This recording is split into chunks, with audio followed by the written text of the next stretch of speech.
I am saying you're supposed to correct lovingly, skillfully, but you got to do it. Such was the case with Paul as he addressed Peter. The problem was public. The solution had to be public. I want you to see what we're talking about. Do you see it?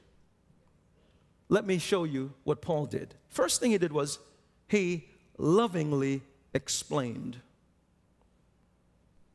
Look what he did. Verse 14.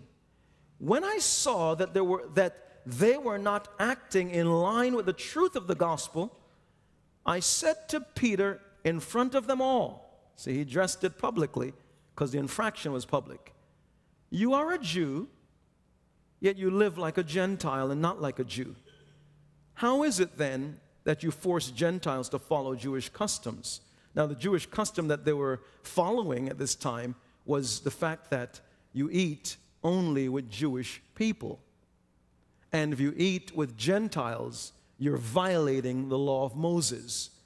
Paul was telling Peter, Peter, when you came to faith in Jesus Christ, Jesus fulfilled the law. And so that means then, everybody who is a follower of Jesus, you are to realize that they are fair game for table fellowship and sitting down and enjoying life with them. In fact, Jesus even ate with sinners. And so he didn't sit there and say, okay, this guy is not right, that guy's not. And if you remember when you read the Gospels, you find that the Jewish leaders, the Pharisees, Sadducees, and even the high priest, they were always angry at the fact that Jesus was eating with people that were considered to be sinners. They lost their way. And Jesus said, look, the physician came to heal the sick. That's why he came, and he's calling himself the physician. Now, I want you to see, first thing that Paul did to correct this problem of Peter not being cross-cultural is that he explained, lovingly explained. What am I saying? Cross-cultural ministry is different than monocultural ministry.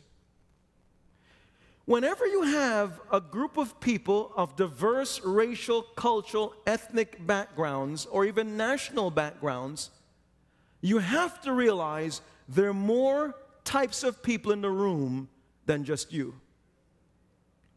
And so when you start realizing that, you start to contextualize your comments or your perspective the way you do ministry to serve those who are in the room.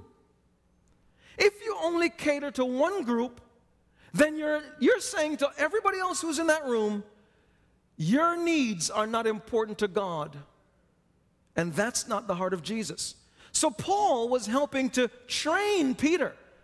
And I want you to see, Peter was well schooled in so many things in regards to serving Jesus. In fact, he walked with Jesus throughout Jesus' 3.5 years of ministry. And so, no better trainer than Jesus, but yet in this one area, Peter was not that well versed. The area of cross-cultural ministry. And may I say, don't make the assumption because you've been walking with the Lord for umpteen years that you're well versed in cross-cultural ministry. Don't make that assumption.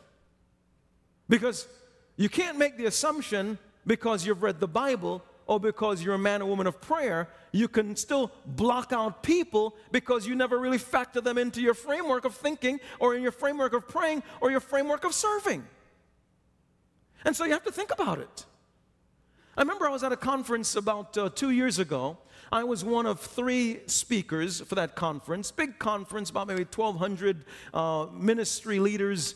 And the first guy, after he spoke, good solid word, godly man, godly character, but he had this major blind spot. And I heard it.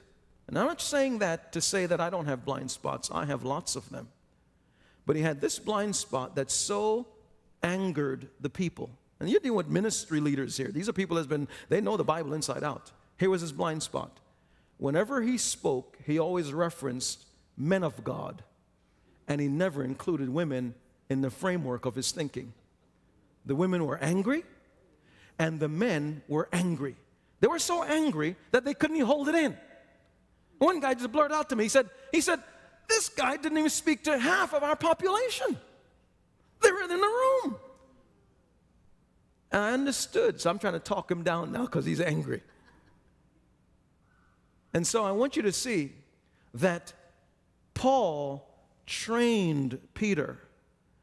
He explained to him lovingly, Peter, there are more than one kind of persons in the room, and you cannot, in a cross-cultural setting, limit your fellowship to people of your own kind. If you do, it sends lots of signals. Here are some of the signals it sends. People get confused.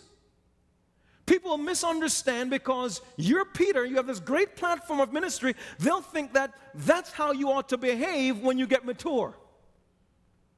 People become confused thinking that that's what the Bible teaches.